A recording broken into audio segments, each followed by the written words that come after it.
राज्यातील भूमिहीन शेतकरी, अल्पभूधारक शेतकरी, महिला बचत गटच्या सदस्या, दिव्यांग व्यक्ती या सर्वांच्यासाठी महाराष्ट्र शासनाने मुख्यमंत्री ग्रामीण पशुधन उद्योजकता योजना कार्यान्वित केलेली आहे।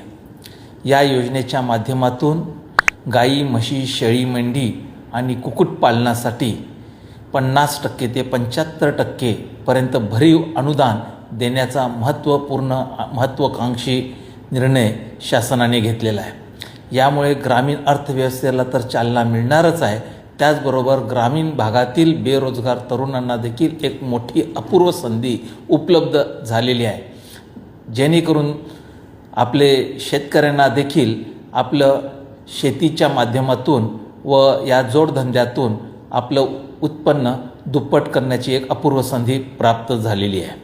तर या योजनेचा जास्तीत जास्त नागरिकांनी लाभ घेऊन आपली ही प्राप्त झालेली सुवर्ण संधी कोणत्याही परिस्थितीमध्ये न दवडता आजच प्राप्त करून घेण्यासाठी कार्यान्वित व्हावं, असं मी आयुक्त पशुसंवर्धन म्हणून सर्व नागरिकांना, विशेषतः शेतकऱ्यांना आणि महिला बचत गटाच्या सदस्यांना मी आवाहन करीत आहे।